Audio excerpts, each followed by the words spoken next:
ദൈവത്തിന്റെ പരിശുദ്ധമായ നാമം മഹത്വപ്പെടുമാറാകട്ടെ. ദൈനംദിന അപ്പം എന്ന അനുദിന വചന ചിന്തയിലേക്ക് ഏവർക്കും സ്വാഗതം.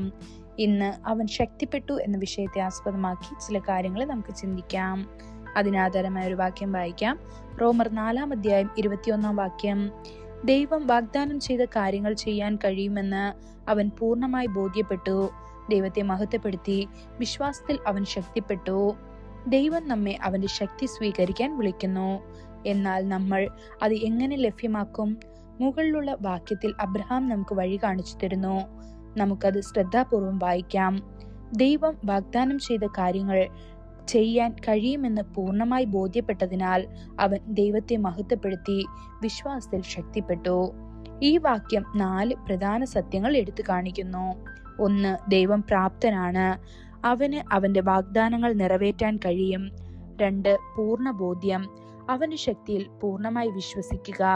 3. ദൈവത്തെ മഹത്വപ്പെടുത്തുക, അവനെ സ്തുതിക്കുക. 4. വിശ്വാസത്തിൽ ശക്തിപ്പെടുക.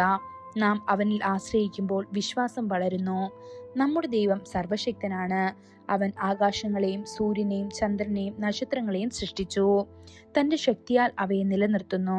നാം അവന്റെ ശക്തിയെ സ്തുതിക്കുമ്പോൾ അവന്റെ ശക്തി നമ്മുടെ ജീവിതങ്ങളിലേക്ക് ഒഴുകുന്നു. തന്നോട് വിശ്വസ്തതയുള്ള ഹൃദയമുള്ളവർക്ക് വേണ്ടി തന്നെ തന്നെ ശക്തനാണെന്ന് കാണിക്കാൻ കർത്താവിന്റെ കണ്ണുകൾ ഭൂമിയിലെമ്പാടും ചുറ്റി സഞ്ചരിക്കുന്നു. ശീമോനെ നോക്കുക. ദൈവത്തിന്റെ ശക്തി അവന്റെ മേൽ വന്നപ്പോൾ അവനെ താങ്ങി നിർത്തിയിരുന്ന കയറുകളും ബന്ധനങ്ങളും വൈക്കോൽ പോലെ കത്തി. അതുപോലെ ദൈവത്തിന്റെ ശക്തിക്ക് നിങ്ങളുടെ ജീവിതത്തിലെ എല്ലാ പരിമിതികളും തകർക്കാനും അവന്റെ മഹത്വത്തിനായി നിങ്ങളെ ഒരു തീപാത്രമാക്കി മാറ്റാനും കഴിയും. അബ്രഹാം ദൈവത്തിന്റെ സന്തതികളെ കുറിച്ചുള്ള വാഗ്ദാനത്തിൽ വിശ്വസിച്ചു.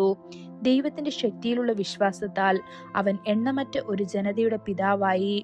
ശദ്രക്, മേശക്, അബേദ്നെഗോയെയും ദൈവത്തിന്റെ വിടുതലിൽ ആശ്രയിച്ചു. അവന്റെ ശക്തി അവരെ തീച്ചൂളയിൽ നിന്ന് രക്ഷിച്ചു. ഇത് ദാനിയേൽ 3-ാം അധ്യായം 17-ാം വാക്യത്തിൽ കാണപ്പെടുന്നു.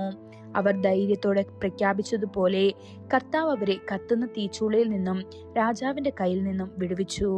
പ്രിയപ്പെട്ടവരെ, ദൈവം നിങ്ങൾക്കൊരു വാഗ്ദാനം നൽകിയിട്ടുണ്ടെങ്കിൽ എപ്പോഴും ഓർക്കുക, അവൻ ശക്തനും അത് നിറവേറ്റാൻ കഴിവുള്ളവനുമാണ്. ആകാശവും ഭൂമിയും കടന്നുപോയാലും ദൈവം നിങ്ങളുടെ ജീവിതത്തിൽ തന്റെ വചനം നിറവേറ്റും. ഈ വചനങ്ങളാൽ ദൈവം നമ്മെ ഓരോരുത്തരെയും അനുഗ്രഹിക്കുമാറാകട്ടെ. കൂടുതൽ ധ്യാനത്തിനുള്ള വാക്യം ദാനിയേൽ 6-ാം അധ്യായം 22-ാം വാക്യം. സിംഹങ്ങൾ എന്നെ ഉപദ്രവിക്കാതിരിക്കേണ്ടതിന് ദൈവം തന്റെ ദൂതനെ അയച്ച് സിംഹങ്ങളുടെ വായടച്ചു. എന്നത് ബൈബിൾ വായന.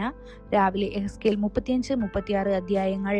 വൈകുന്നേരം 2 പത്രോസ് 1-ാം അധ്യായം. ആമേൻ.